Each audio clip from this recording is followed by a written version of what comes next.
Jamaah yang dimuliakan oleh Allah Subhanahu wa taala. Ketika Rasulullah sallallahu alaihi wasallam hijrah ke kota Madinah dan Rasulullah bertemu dengan kaum Ansar, yaitu penduduk asli kota Madinah. Di dalam sebuah riwayat Aisyah dikatakan bahwasanya tidak ada pemuda yang melebihi kesolehannya kecuali 3 pemuda Ansar yang saleh. Pemuda Ansar yang saleh. Yang pertama adalah Sa'ad bin Mu'adz. Lalu yang kedua Usaid bin Hudayr, dan yang ketiga Abbad bin Bishr. Ketika itu 3 pemuda Ansar ini, terutama Abbad bin Bishr, belum memeluk agama Islam. Ketika Abbad bin Bishr ini mendengar lantunan ayat suci Al-Quran dan dibacakan oleh Mus'ab bin Umair yang begitu indah lantunan bacaan Al-Qurannya, ketika itu Abbad bin Bishr merasa terhipnotis. Begitu indah apa yang dibacakan oleh Mus'ab bin Umair. Lalu datanglah Abbad bin Bishr bertemu kepada Mus'ab bin Umair. Wahai Mus'ab bin Umair, syair apa yang kau baca? Lalu Mus'ab bin Umair berkata, sesungguhnya aku sedang membacakan kalam Allah, perkataan Allah Subhanahu wa taala. Saking cintanya, saking terhipnotisnya Abbad bin Bishr ini, pada akhirnya alhamdulillah Abbad bin Bishr memeluk agama Islam.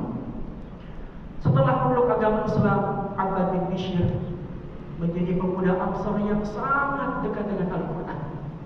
Kemanapun dia pergi, di rumah, di jalan, di masjid, dimanapun dia berada, dia sangat cinta terhadap Al-Quran, tidak terlepas lidahnya kecuali membaca dengan ayat kalam Allah, Al-Quran Al-Karim.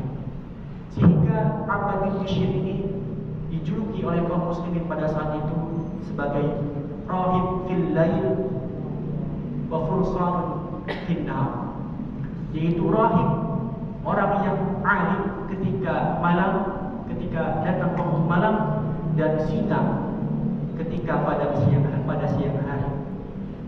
Selain itu, Abbad bin Bishr ini diberikan oleh Allah kelebihan berupa ketika ia berkata dapat mempengaruhi kaum muslimin pada saat itu, yang sedang dalam keadaan terpuruk atau dalam keadaan putus asa ketika kalah dalam perang.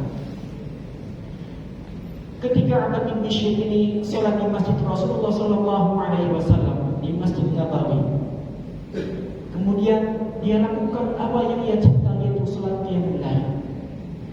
Lalu terdengarlah suaranya kepada telinga Rasulullah Sallallahu Alaihi Wasallam.